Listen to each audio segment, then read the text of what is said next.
Ceci est le deuxième chapitre de notre mini-formation dédiée à celles et ceux qui découvrent le no-code et les bases de données, mais n'ont pas vraiment de passé de développeur. Je vous rappelle que le premier chapitre et le prochain forment un tout, aussi regroupé dans une mini-formation complète et gratuite, avec toutes ces explications en version PDF sur Creacity pour ceux qui préfèrent lire, et des formations sur Notion, Power Apps ou Make que je propose aussi. Après avoir abordé dans le premier chapitre les principes essentiels des bases de données, abstraire, structurer et lier, nous allons maintenant travailler avec les relations créées entre les bases de données et les manipuler, les transformer et opérer sur les valeurs. Nous allons donc parler de lookup, rollup et agrégation, count, sum, average et tous ces termes barbares qui n'auront bientôt plus de secret pour vous. Bonjour, je m'appelle Vince et bienvenue sur Creacity.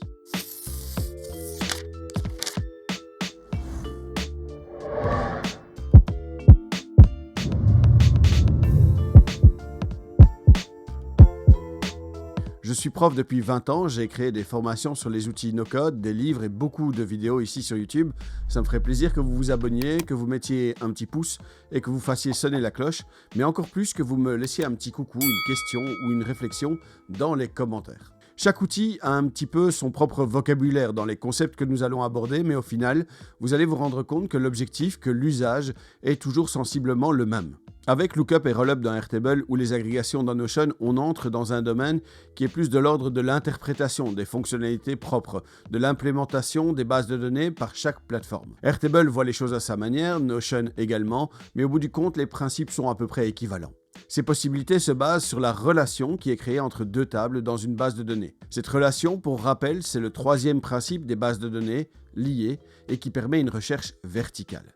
Quand on crée un lien entre personne et pays pour sélectionner le pays de naissance d'une personne, on choisit une personne et puis c'est un peu comme si on parcourait toute la liste des pays de haut en bas pour trouver le bon pays. Cette recherche verticale affiche le champ primaire, la colonne principale, celle qui est le plus à gauche dans Airtable ou celle qui est du type titre dans Notion. Quand cette relation est créée, on peut aller plus loin et faire également une recherche horizontale pour afficher ou manipuler les données d'une autre colonne sur la même ligne. On parlera, selon qu'on soit dans Notion ou Airtable ou d'autres outils encore, de lookup, rollup, agrégation, count, sum, enfin voilà. Voyons tout ça en détail, même si les idées et les principes sont toujours les mêmes à peu près. Commençons par lookup, count et rollup pour la recherche horizontale et la synthèse dans Airtable. Lookup dans Airtable permet d'utiliser une relation créée entre deux tables avec link to another record et d'effectuer une recherche horizontale cette fois-ci. On a déjà trouvé la bonne ligne grâce à link to another record, c'était une recherche verticale, mais maintenant on fait une recherche horizontale pour trouver un renseignement supplémentaire, une autre colonne de cette même ligne. Je continue mes aventures cinématographiques pour illustrer un peu le propos. Kill Bill est un élément de la table film, lié à notre pote Quentin Tarantino dans la table des personnes. Mais en plus d'afficher le champ primaire, l'ID ou le titre par exemple du film Kill Bill, on peut grâce à un lookup retrouver l'affiche du film, ses revenus au box-office ou l'année de sa sortie. Selon les outils, d'autres possibilités existent. Dans Airtable, Count permet de compter le nombre de liens créés pour chaque relation d'une ligne. Si Tarantino est lié à Kill Bill, Django Unchained et Pulp Fiction, Count va simplement afficher 3, le nombre de films actuellement liés à Tarantino. Un rollup, dans le contexte d'Airtable, permet de synthétiser les données liées en appliquant une sorte de formule, d'opération. C'est donc un lookup un peu amélioré car il permet de compter, par exemple, la moyenne des cotes attribuées par les spectateurs aux films liés à Christopher Nolan. D'autres opérations sont possibles comme average pour la moyenne, concatenate pour rassembler des chaînes de caractères, max qui retourne la plus grande valeur ou min, vous l'avez compris, qui retourne la plus petite valeur. Mais on rentre là dans une approche assez spécifique à Airtable et l'objectif est de rester le plus large possible. Donc on va revenir à d'autres choses. Par contre, ce qu'Airtable propose, les autres le proposent aussi, mais avec des nuances, avec des niveaux d'abstraction différents. Notion simplifie le tout en regroupant lookup, count, rollup et plein d'autres choses dans une seule opération sous un seul vocable qui s'appelle rollup en anglais, mais qui est traduit en français par agrégation dans la version française de Notion. Les agrégations dans Notion, c'est un tout en un. Notion combine donc lookup, rollup et count sous un seul vocable. Rollup en anglais, agrégation en français. Un mot difficile à traduire d'ailleurs ce rollup, car il faut trouver un mot français qui regroupe toutes sortes de fonctions. Agrégation dans Notion permet en même temps la recherche horizontale sur une ligne déjà pointée par la relation, recherche verticale, et permet directement d'opérer sur les résultats. Le procédé reste à peu près le même pour n'importe quel outil. On crée d'abord une relation qui recherche dans une autre table, dans une autre base de données, de haut en bas les éléments liés, et puis on utilise une autre fonction qui s'appelle agrégation, lookup ou une autre étiquette pour le même usage, qui recherche la valeur présente dans une autre colonne de la ligne, retrouvée par la relation.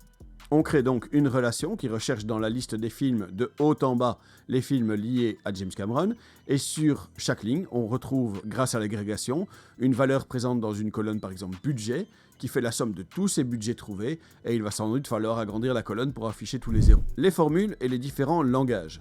Quand on veut encore aller plus loin, on peut utiliser dans la plupart des outils no-code des colonnes du type formule, qui vont permettre des manipulations plus poussées des données.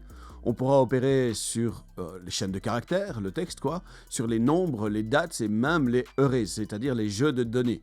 Dans ce contexte, l'application no-code la plus exceptionnelle à mes yeux, c'est Coda, une sorte de Notion sous stéroïdes qui a pour lui une force démentielle au niveau des formules, des automatisations et des boutons, mais au prix de quelques lenteurs et lourdeurs dans d'autres aspects.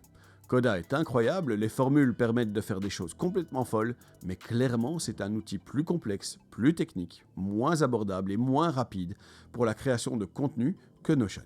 On peut maintenant conclure cette deuxième partie, c'est la fin de notre deuxième épisode. Vous en pensez quoi? Quand on prend le pli, ce n'est pas si compliqué à comprendre, mais ça demande de la pratique, de la répétition, de l'obstination. Je rappelle que vous trouverez sur Creacity tout ce qu'il vous faut pour vous en sortir, y compris une petite fiche récapitulative. Vous pouvez l'imprimer, mettre du fluo partout pour en faire un sapin de Noël ou en faire un puzzle pour vous occuper pendant les longues nuits d'hiver. Encore une fois, je m'appelle Vince et je vous remercie d'avoir regardé cette vidéo. N'oubliez pas d'aimer, de commenter, de partager, de vous abonner et de faire sonner la cloche. Soyez sympa dans les commentaires parce que les trolls c'est uniquement chouette quand ça danse, ça chante ou ça fait des câlins. On se retrouve bientôt pour le 3e épisode. À bientôt, au revoir.